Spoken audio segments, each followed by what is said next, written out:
Àròyé TV rèé ẹ láìkì ẹ sọ̀scribe kẹ́ sì máa fọ́lọ̀. Òkèláwà téńté.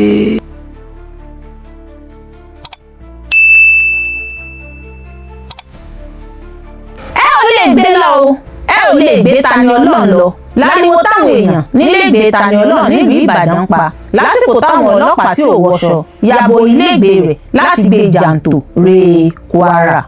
Ńṣe lọ̀rọ̀ di fàmífà láàrin Tani Olohun àwọn èèyàn rẹ̀ àti àwọn ikọ̀ agbófinró ọlọ́pàá kan tí wọ́n ní wọ́n wá gbé láti ìlú Ìlọrin. Nínú fọ́nrán fídíò tí akọ̀ròyìn wa níkànnì Drive TV rí tí ó ṣàfihàn bí nǹkan ṣe lọ níléègbé Tani Olohun tí ó wà nílùú Ìbàdàn ìpínlẹ̀ Ọ̀yọ́ láàárọ̀ kùtù ọjọ́ Ìṣẹ́gun ní àwọn ọlọ́pàá ọ̀hún yàbò ilé gbajúmọ̀ orí ẹ̀rọ ayélujára tó máa ń sọ̀rọ̀ tako ẹ̀sìn mùsùlùmí Abdulazeez Adégbọlá Ìfátìmílẹ́yìn ẹni tí ọ̀pọ̀ èèyàn súnmọ́ sí Tani Olohun. Nínú fọ́nrán fídíò náà ló ṣàfihàn bí Tani Olohun ṣe ń du ara rẹ̀ mọ́ àwọn èèyàn náà lọ́wọ́. Ìyàwó àti ọkùnrin kan ni ó ń dù ú mọ́ wọn lọ́wọ́ tí ò fún àwọn ikọ̀ agbófinró ọlọ́pàá náà láàyè láti gbé lọ. Ariwo ẹ gbà wá o gbogbo ará àdúgbò àwọn ajínigbé agbébọn ni o wọ́n fẹ́ jí Tani Olohun gbé ni o. Fún ọ̀pọ̀ àkókò ni wọ́n fi wà lórí ìfàmìfà náà tí àwọn èèyàn fi ń pé lé wọn lórí. Gbogbo ìgbìyànjú àwọn ikọ̀ agbófinró ọlọ́pàá náà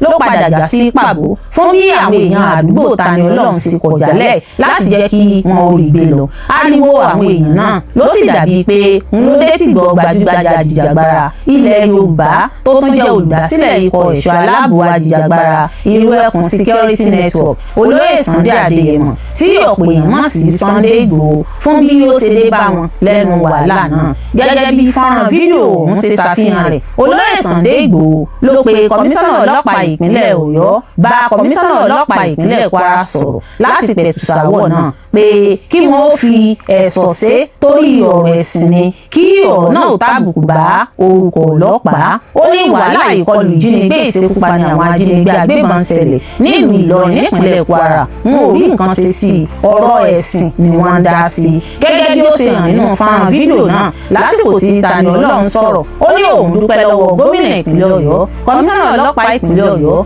àti tìpínlẹ̀ Kwara paríparí gbogbo ẹ̀ Olóyè Sunday Igboho fún bí wọ́n ṣe dìde sí ọ̀rọ̀ òun tí wọ́n sì gba òun sílẹ̀. Gẹ́gẹ́ bí ó ti wí ó ní wọ́n tún wá fẹ́ gbé òun bí wọ́n ti ṣe wá gbé òun níjọ́ kìíní àná ni àmọ́ Olóyè Sunday Igboho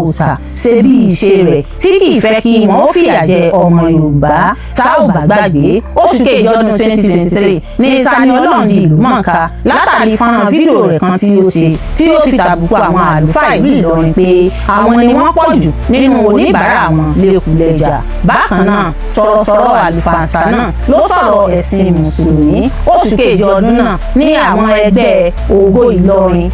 Heritage gbé lọ sílé ẹjọ́ fún ọ̀kan òjọ̀kan àwọn ẹ̀sùn tí ó dá lórí títàbùkù ẹ̀sìn mùsùlùmí tàbùkù àwọn àfáà ìpínlẹ̀ Kwara. Ọjọ́ 14 oṣù kẹjọ ọdún 2023 ọ̀hún kan náà ni wọ́n wá fi gbòòrò òfin gbé lẹ́yìn tí ilé ẹjọ́ ní kí wọ́n lọ gbé wá lẹ́yìn tí wọ́n sì gbé délé ẹjọ́ nígbà náà ni wọ́n gbé lọ tìmọ́lé lọ́gbà ẹ̀wọ̀n Òkè-Kúra ṣáájú kí wọ́n tó gba béèlì rẹ̀ nígbà náà. Gẹ́gẹ́ bí a ti gbọ́ ohun tí ó tún ṣokùnfà ohun tí wọ́n tún fi wá gbìyànjú àti gbé báyìí ni pé wọ́n ló tún sọ̀rọ̀ àlùfàǹsá sí ẹ̀sìn mùsùlùmí fi àbùkù kan àwọn àáfàá pàápàá bà ìlànà ìjọsìn ẹ̀sìn mùsùlùmí náà jẹ́.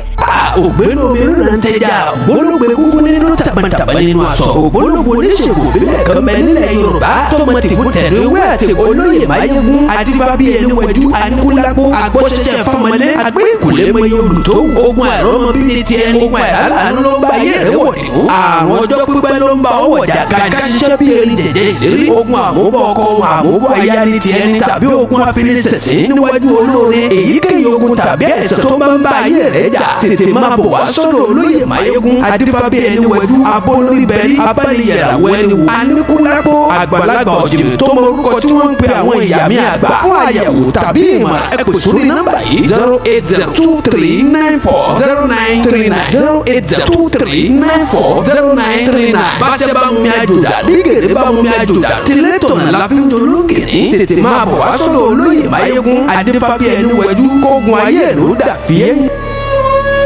Àròyé TV rèé